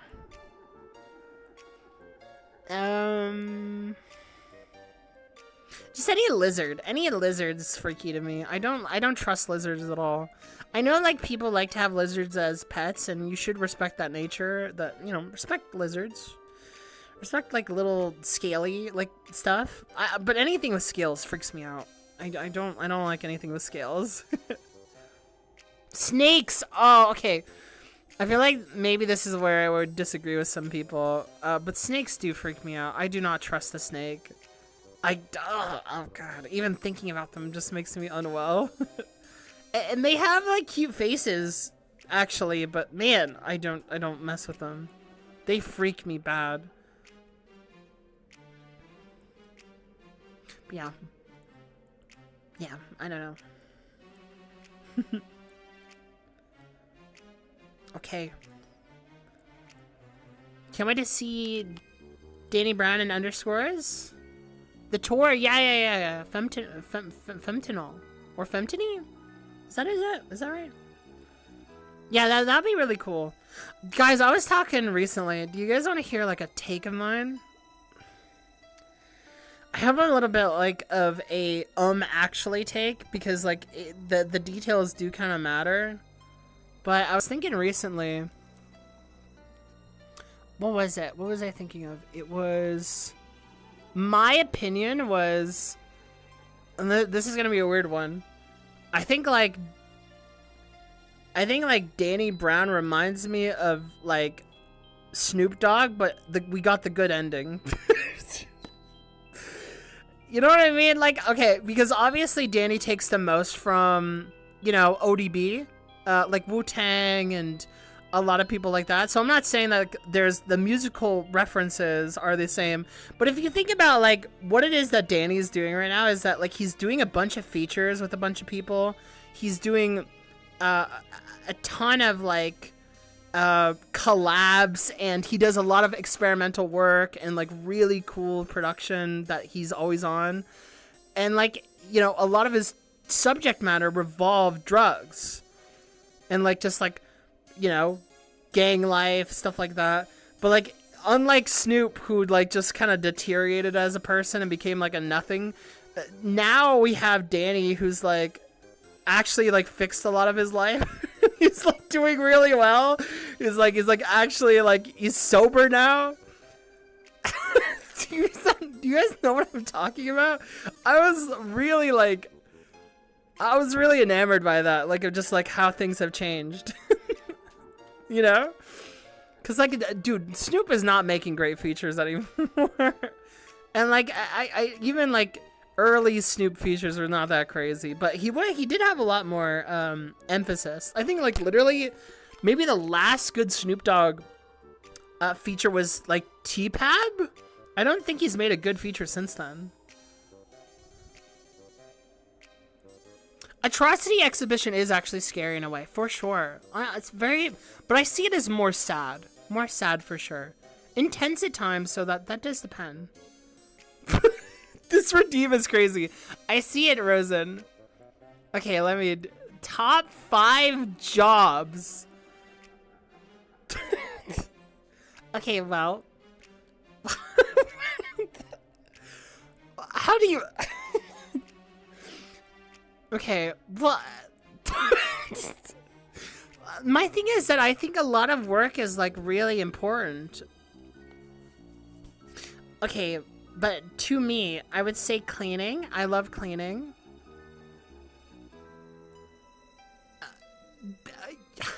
YouTuber.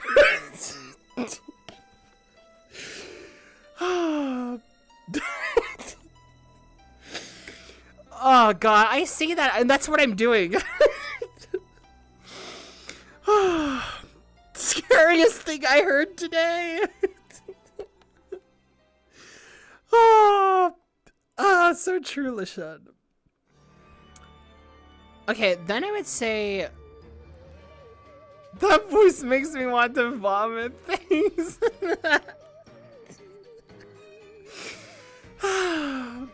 Okay, I would say like electrician, doctor, yeah, and then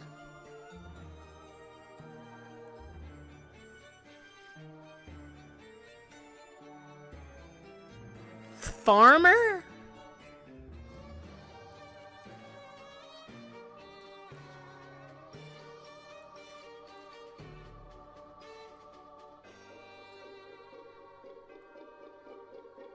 That's about it. Is there one more? Is there one more?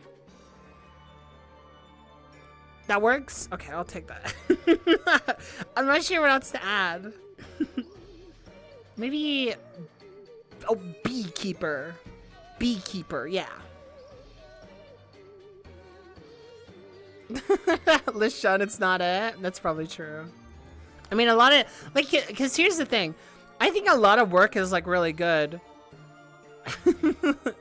I think a lot of work is like really, really good. It's just like the matter of like the politics and then the business practices, the employers, the ethics of like what people are doing. Yeah, you know, honestly, like, because I think most jobs are really good. That's like the thing I struggle with the most is that a lot of things matter. It's just how do we treat stuff that matters is really the biggest problem. Because I think being a cook, you know what? Being a cook is a really great job. that does not have great job space, like ethics and stuff like that. Like the way in which like they treat cooks or cooks act, terrible, you know? Terrible. Should I ask worst jobs? There's some pretty bad ones for sure. There's some like ones that are like a weird fill-in job just so that like people can be lazy and not do anything and that get paid like $50 more than you. And like the weird part is like it's not that, again, it's not like the job itself is like really the biggest issue. It's more like who the fuck is it? Like, who the fuck is paying which job? You know what I mean? It's weird.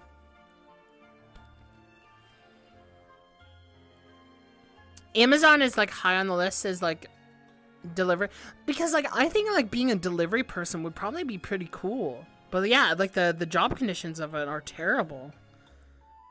Amazon delivery is terrible. You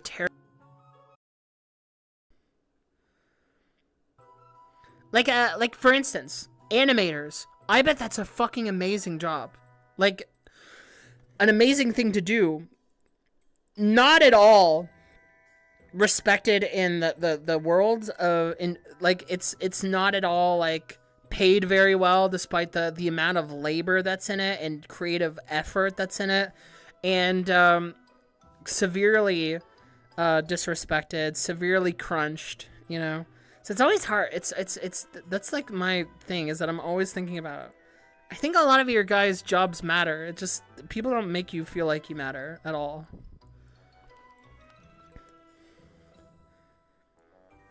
I'll tell you right now, guys, if you want a take, I think probably working for Twitch is pretty bad. I say as I'm on Twitch right now. Because obviously Twitch disrespects a lot of VTubers and creators in general. They don't really give a shit about them. I think they reinstated Dr. Disrespect again or some shit like that. I have no idea why. But yeah, that's like a lot of the entertainment industry for sure is just corrupt. They don't care. Therapist is probably a top 5 best job. Much respect. I respect therapy a lot. I think I really like therapy, and I like therapists, and I know a lot about psychology myself. The worst part about therapy is the money. I think it's like easily the most frustrating part of that field for me, is that you want to have like a consultation meeting and then a prep meeting, and you want to pay each one of those meetings for like $300. Like, I think that's like pretty fucking horrible. But I think like the work itself is really good. I'm studying English pedagogy, and I have 3 practicums already, and every teacher has asked me, do you really want to do this? So I guess being a teacher is not on top. No, teaching is like really bad right now, actually. Pretty much anything in the social field is a terrible place for work security and like stuff like that. Especially in regards to students and like teachers and like the dynamics. A lot of cultural problems have arisen recently, and then there's been a big unrest. So a lot of people feel weird. So yeah, it's something that you should probably consider a bit more of, like how much you care about the craft, and really, really try to game hard, because you do need to play the game very hard if you want to be in a teaching role. Not especially considering like what job opportunities are there to be like a teacher. Not always the highest, because a majority of them are like senior staff who are just going to be paid more, way more than you. You're probably going to have to internship. Very sad. I just want to be a housewife. Oh, me too. 1 year from graduating. Well, like, look, you want to like graduate. Like, you're going to want to fulfill it anyway. So don't like concern yourself too much with like being like, oh, the details and stuff. But I do caution you that like if you're going to go into that field, really, really consider like how it is that you're going to go into the game, because it is a bit of game. You will want that under your belt 100%, and it will help with the jobs a lot. But job security when it comes to post-secondary it's a lie. They lie to you, okay? This is not me being hyperbolic. This is not me being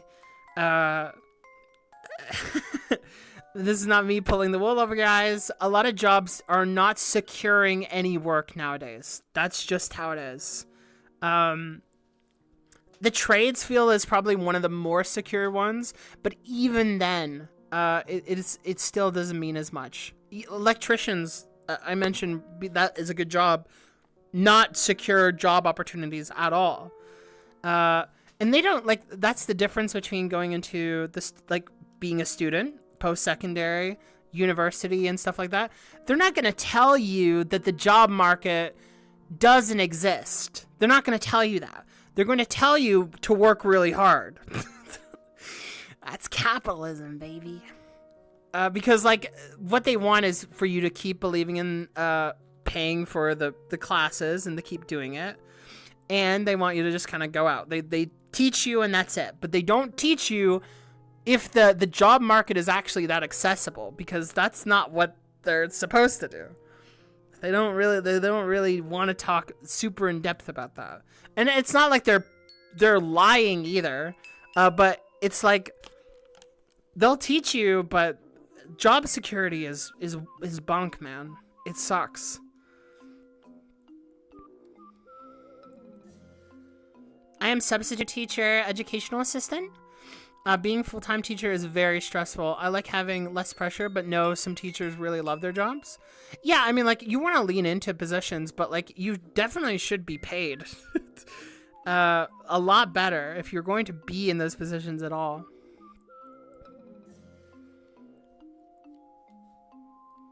The worst job is being a pumpkin during Halloween.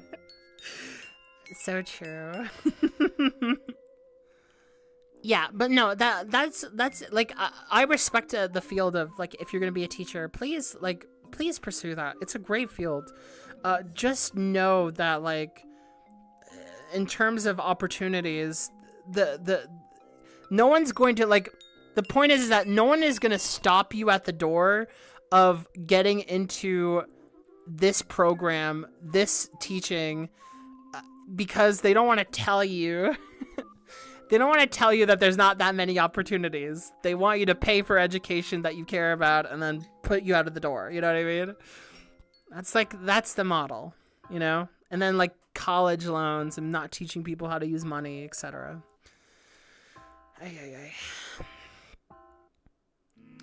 Or in a trans person house all year? What? What do you mean by that? Being a pumpkin or a piece of candy. Terrible jobs. True. Like everyone complaining?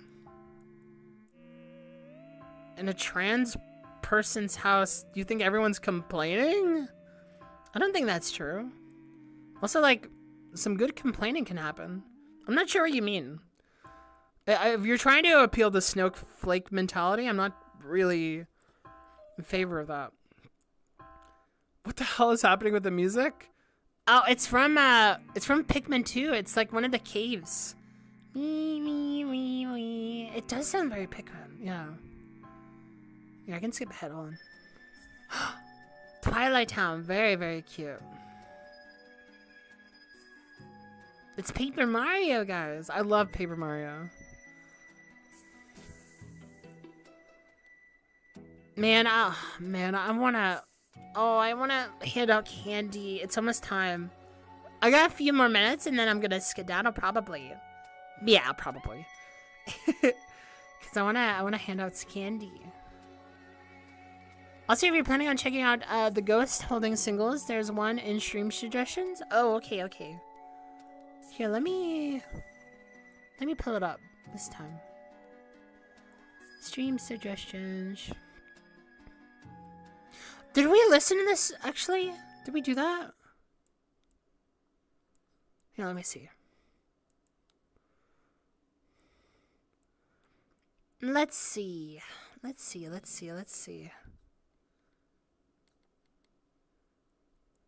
Okay, cool.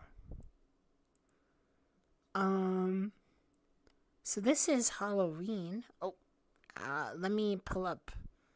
And then I'll put this on screen for you. Can you guys see? Oh, no, it's not up yet. 1 second. And then... Is it Halloween? Is it just called Halloween? Yeah. Okay.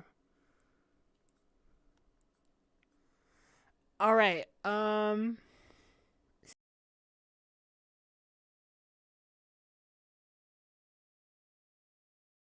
on.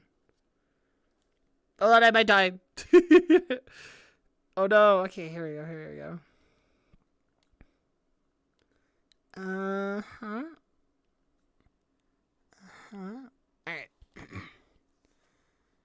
Let me play this. And then we can skedaddle. We can skedaddle probably.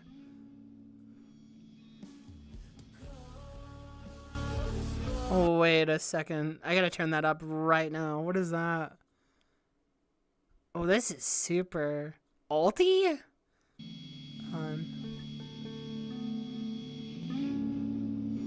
How loud is this gonna be?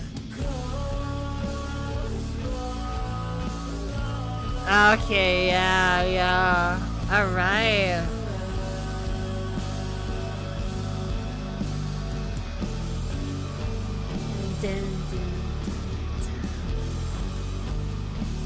I like the chug, the growl of a motor, of the thing, the guitar. It's gonna be, you know what it has? It has a bit of a shoegazy quality to it. Very wavy. Oh, I like that. The harmony on the percussion to that. Oh, nice. Great phrasing.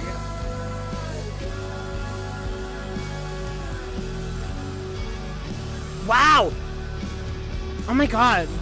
I love the skittery piano in the background. That was so nice. It added such a reflection.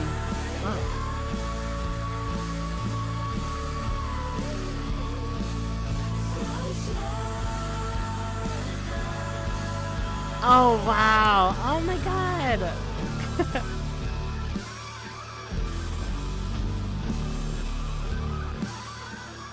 Dun, dun, dun.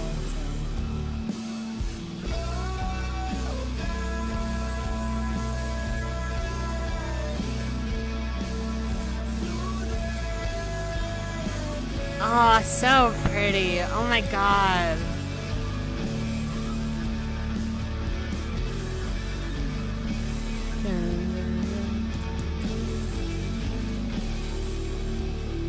This is so like old rock.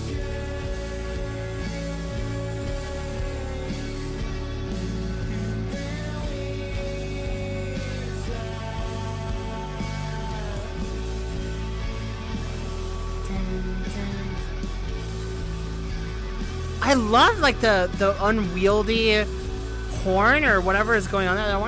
It's like on this side.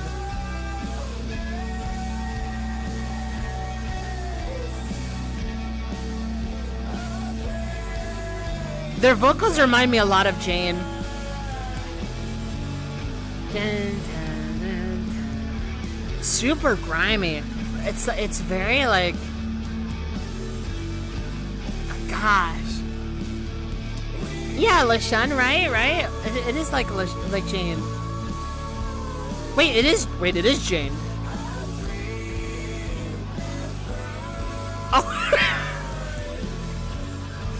Oh shit! Oh well, isn't that funny? It's Jane under a different name. You guys are propagators. Holy shit. How are you guys doing this?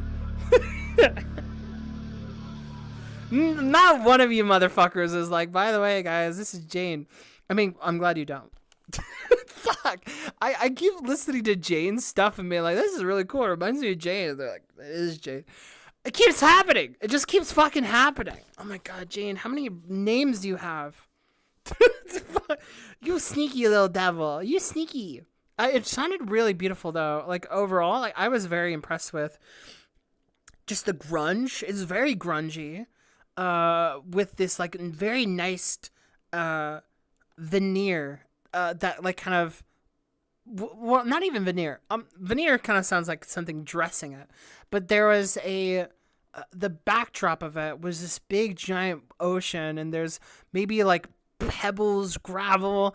It has that kind of sensation to it of these little like physical objects or emotions, abstract, whatever, brushing along like while you're concurrently like moving. It's very much like that. And their voice poking through, I'm not even really sure everything that they were saying, but I felt a lot of the emotion. It was super passionate, as usually Jane does.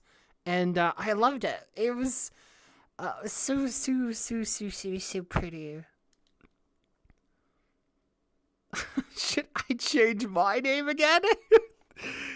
Oh, it's so fun. It's one of the most ambient of the record. Oh, okay. I see. Yeah, there is a strong ambience to it, but not. I wouldn't even know if I'd call it an ambient track. More or less is like a darker ambient track. Oh, how sophisticated! God damn it. But yeah, there's a dark wave to it. It's really, really cool. Also, I think that's about it, guys. I think I'm ready to skedoodle. I want to hand out some candy. I want to do some stuff for Halloween. I would love to stream longer, but we'll do that next time. But yeah, thanks for hanging out, everybody. I think we'll leave it there. Oh, that was very lovely. What kind of candy? I have like I don't know everything that's in it. It's like Kit Kats and like little Smarties and stuff like that. M&Ms, I think, actually. And it's like just like a box. And so I have that out. I didn't really add anything else because I just don't have a lot of money. But if I did, I would throw in maybe a bunch of other like goodies and stuff. But that's it for now. Yeah. Don't know the genre, but yeah. Something about the sound was just very, very cool. Fingers, you just got here. Oh, sorry. Sorry, it just like popped up right at the end. But yeah, I gotta get going. Also, gonna check out like Silent Hill 2 for the night. Speaking of ambient, guys, if you want like a genuinely scary / very moody part to your night, guys, go listen to the Silent Hill 2 soundtrack. It's phenomenal. It's like one of my favorite soundtracks, period. It's unbelievably gorgeous. Some like incredibly immersive atmospheric quality to Silent Hill that just very much works towards the game. It has that like kind of maps of sound where like you keep walking and then like new additions to the piece start to change. It's really amazing. But also listening to it too, there's great motions and great like phases. If you guys are listening to 1, 2, and 3, listen to all the first 3 soundtracks, you'll have an amazing time. Genuinely, it's I like. Wait, did it just die? What the fuck? Wait, it just died? Oh my god! Hold on. It actually just died. Wait. This is the scariest part of all.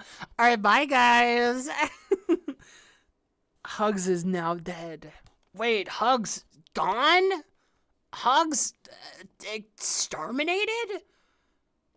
Uh-oh. Just like that, guys. It's over. Goodbye. Good night, everybody. The whole thing just died. I can hear myself. What the hell's going on? Bye-bye, everybody. It was very lovely. Yeah, and it was really just fun just hanging out for Halloween. I had an amazing time. I hope you guys enjoy the rest of your night and whatever you have to do. I know a lot of people have to work right now. Hugs removed. Hugs remover. Remover? I hardly know her. Undead Hugs. Crazy timing. Yeah, sorry. Guys, wasn't that crazy? Oh my god. Hunt. Alright. Bye, everybody. I really hope you all take care. See ya. Yeah. Bye. Undead.